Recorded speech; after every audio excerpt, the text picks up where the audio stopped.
ಆಂಧ್ರ ಪ್ರದೇಶದಲ್ಲಿ ಮತ್ತೊಂದು ಲೋನ್ ಆ್ಯಪ್ನಿಂದ ಎಲ್ಲರೂ ಕೂಡ ಈ ಸ್ಟೋರಿ ನೋಡಲೇಬೇಕು. ಅರ್ಜೆಂಟ್ಗೋ ದರ್ದ್ಗೋ ತುರ್ತುಗೋ ಲೋನ್ ತೊಗೊಂಡ್ಬಿಡ್ತೀವಿ. ಯಾವುದೋ ಒಂದು ಪ್ರೈವೇಟಲ್ಲಿ ಒಂದು ಬ್ಯಾಂಕ್ ಇರುತ್ತೆ, ಈ ಲೋನ್ ಆ್ಯಪ್ಗಳ ಮೂಲಕವಾಗಿ ಲೋನ್ ಕೊಡ್ತಕ್ಕಂಥ ವ್ಯವಸ್ಥೆ ಇರುತ್ತೆ. ₹1,000 ಲೋನು ಸಿಗುತ್ತೆ, ₹2,000 ಲೋನು ಸಿಗುತ್ತೆ, ನಿಮಗೆ ₹5,000 ಲೋನು ಕೂಡ ಸಿಗುತ್ತೆ.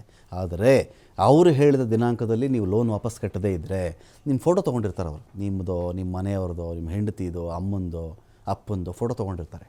ಇವ್ರು ಏನು ಮಾಡ್ತಾಯಿದ್ದಾರೆ ಎಲ್ಲ ಕಡೆಗಳಲ್ಲಿ ಅಂತ ಹೇಳಿದ್ರೆ, ಅಕಸ್ಮಾತ್ ಲೋನ್ ಅವನು ಕಟ್ಟದೇ ಇದ್ದರೆ ಕೇಳೋಷ್ಟು ಕೇಳ್ತಾರೆ, ದುಡ್ಡಿಲ್ಲ ಅಂತ ಹೇಳಿದ್ರೆ ಅವರನ್ನು ಬೆತ್ತಲೆ ಚಿತ್ರವಾಗಿ ರೆಡಿ ಮಾಡ್ತಾರೆ. ಆ ಚಿತ್ರವನ್ನು ಅವ್ನು ಯಾವುದೋ ಸೆಲ್ಫಿ ಕೊಡಿ ಅಂತ ಕೇಳಿರ್ತಾರೆ, ಇವ್ರು ಸೆಲ್ಫಿ ಕೊಟ್ಟಿರ್ತಾರೆ, ನಾರ್ಮಲಾಗಿ ಸೆಲ್ಫಿ ಕೊಟ್ಟಿರ್ತಾರೆ. ಅವರು ಸೆಲ್ಫಿ ಕೊಟ್ಟರೆ ಬೆತ್ತಲೆ ಕೊಟ್ಟಿರ್ತಾರಾ ಲೋನ್ ಕಂಪ್ನಿಗೆ? ಇಲ್ಲ. ಇವ್ರು ಏನು ಮಾಡಿಬಿಡ್ತಾರೆ, ಆಮೇಲೆ ಅದನ್ನು ಮಾರ್ಫ್ ಮಾಡ್ತಾರೆ.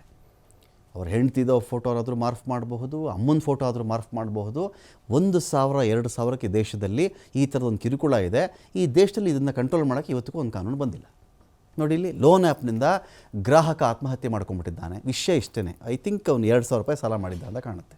ಬರೀ ₹2,000 ಒಂದು ವಾರದಲ್ಲಿ ಕೊಡಬೇಕು ಅಂತಾಗಿತ್ತು, ಒಂದು ವಾರದಲ್ಲಿ ಕೊಡೋಕ್ಕಾಗಲಿಲ್ಲ. ಆಗದೇ ಇದ್ದಾಗ ಏನು ಮಾಡ್ತಾರೆ, ಈ ವ್ಯಕ್ತಿಯ ಹೆಂಡತಿಯ ಫೋಟೋ ಇತ್ತಲ್ಲ ಅದನ್ನೇನು ಮಾಡಿಬಿಡ್ತಾರೆ, ಬೆತ್ತಲೆ ಇರುವ ರೀತಿಯಲ್ಲಿ ಮಾರ್ಫ್ ಮಾಡಿಬಿಡ್ತಾರೆ. ಅದನ್ನು ಮಾಡೋದು ಅಷ್ಟೇ ಅಲ್ಲ, ಅವರು ಸಪೋಸ್ ನೀವೊಂದು ಸೋಷಿಯಲ್ ಮೀಡಿಯಲ್ಲಿ ಇರ್ತೀರಿ, ಇನ್ಸ್ಟಾಗ್ರಾಮಲ್ಲೋ ಫೇಸ್ಬುಕ್ಕಲ್ಲೋ ವಾಟ್ಸಪ್ಪಲ್ಲೋ ಎಲ್ಲೋ ಇರ್ತೀರಿ. ನಿಮ್ಗೆ ಯಾರ್ಯಾರು ಫ್ರೆಂಡ್ಸ್ ಇರ್ತಾರೆ ನೋಡಿ, ಆ ಫ್ರೆಂಡ್ಸ್ ಲಿಸ್ಟೆಲ್ಲ ತೊಗೊಂಡು ಎಲ್ಲರಿಗೂ ಇದನ್ನು ಪೋಸ್ಟ್ ಮಾಡಿಬಿಡ್ತಾರೆ. Matter of ₹2,000. ಬರೀ ₹2,000ಗೆ ಇಷ್ಟು ಕತೆ ಮಾಡಿಬಿಡ್ತಾರೆ. 23 ವರ್ಷದ ನರೇಂದ್ರ ಅಕ್ಟೋಬರ್ 28ನೇ ತಾರೀಕು ಅಂತರ್ಧರ್ಮೀಯ ಮದುವೆ ಆಗಿರ್ತಾರೆ. ಮೀನುಗಾರರಾಗಿರ್ತಾರೆ. ಅವರು ಏನೋ ಫೈನಾನ್ಷಿಯಲ್ ಪ್ರಾಬ್ಲಮ್ಗೆ ಸಿಕ್ಕಾಕೊಂಡಿರ್ತಾರೆ. ಇತ್ತೀಚೆಗೆ ಹವಾಮಾನ ವೈಪರೀತ್ಯದ ಕಾರಣದಿಂದಾಗಿ ಸಮುದ್ರಕ್ಕೆ ಇಳಿದಿರಲಿಲ್ಲ, ಮೀನು ಹಿಡಿಯೋಕ್ಕಾಗಲ್ಲ, ದುಡ್ಡು ಬರಲಿಲ್ಲ. ಮೊಬೈಲಲ್ಲಿ ಲೋನ್ ಆ್ಯಪ್ಗಳ ಮೂಲಕವಾಗಿ ಲೋನ್ ಪಡ್ಕೊಂಡಿದ್ರು. ಅವರು ಸಾಲ ಪಡೆದ ವಾರದ ಒಳಗಡೆ ಮರುಪಾವತಿಗೆ ಹಿಂಸೆ ಶುರುವಾಯಿತು.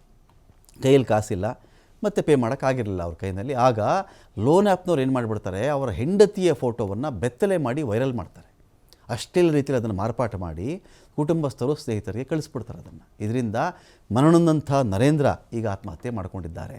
ಆಂಧ್ರ ಪ್ರದೇಶದಲ್ಲಿ ಕಳೆದ ಒಂದು ವಾರದ ಇದೇ ಮೊದಲನೇ ಕೇಸಲ್ಲ, ಇದು 3ನೇ ಪ್ರಕರಣ. ಇದು ಇನ್ನು ಮೇಲಾದರೂ ಕೂಡ ಈ ಥರ ಲೋನ್ ಆ್ಯಪ್ಗಳು ಲೋನ್ ಕೊಡಬೇಕಾದಾಗಲೇ ನಿನ್ನ ಫೋಟೋ ಕಳಿಸು, ನಿಮ್ಮ ಹೆಂಡತಿ ಫೋಟೋ ಕಳಿಸು, ನಿನ್ನ ಫ್ಯಾಮಿಲಿ ಫೋಟೋ ಕಳಿಸು, ಮನೆ ಫೋಟೋ ಕಳಿಸು, ಇದೆಲ್ಲ ಮಾಡಿರ್ತಾರಲ್ಲ, ಈ ಫೋಟೋಗಳಿಗೆ ಕಡಿವಾಣ ಹಾಕಬೇಕು.